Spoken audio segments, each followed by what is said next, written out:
Сакав само да кажам дека нема општината пари за да ја подржи нашата иницијатива за бесплатен престој и исхрана на децата во градинките, а има пари за нови вработувања. Јас знам дека притисокот од членството е голем, тоа се манифестира и на социјалните мрежи. Апла луѓето кажуваат дека не го добиваат очекувањето од тоа што им е ветено, ама тоа не е должност граѓаните на општина Велес да го носат тој товар. Благодарам. Повели Маргица. И јас имам реплика до колешката. Колешка, друга песна пеете сега.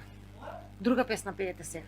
Дали се слушавте што зборувавте кога беше седницата во која што се правеше пренамена на средства од програмите? Дали тога се слушавте како градоначалникот треба да работи со скратени ресурси? Криза е. Вие нас направивте луди што ние за време на криза бараме мерни инструменти. Криза е. А сега вие барате дополнителни средства за 34 вработувања. Па сега не е криза, заврши кризата меѓу време. Ви благодарам. Благодарам. Смиле? Реплика. Чекај, контрреплика? Не е така, добро.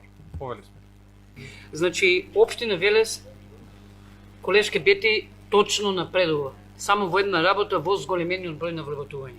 Тоест, квантен скок и сериозен напредок во напредокот на општина Велес.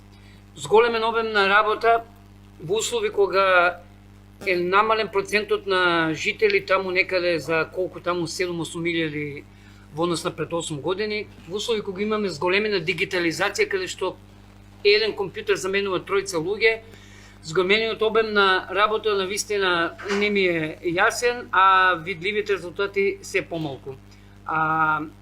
Така што имаше тука и друга констатација, планот е едно, реализацијата друго, се согласувам, планот е едно, реализацијата е малтене нула или позитивна единица, двојка, не е ни битно.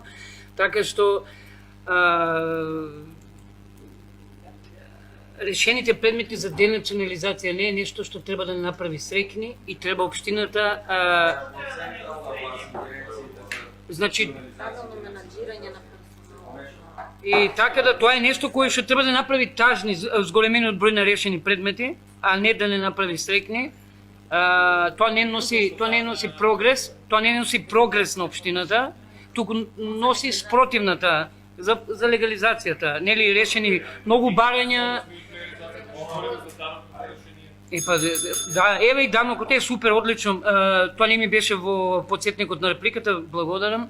Значи, одлично. Сега имаме и електронски данок, кој што се разбира ни заменува двајца луѓе. Наместо јас да идам и на двајца луѓе тројца да плаќам, сега преку дигиталната алатка ви намалува еден вработен човек, а ние континуирано зголемуваме број на луѓе. Значи дигитализацијата подразбира намален број на луѓе. Таа е светската европска логика, само ние одиме во некоја друга логика. Кој зголемен обем на работа?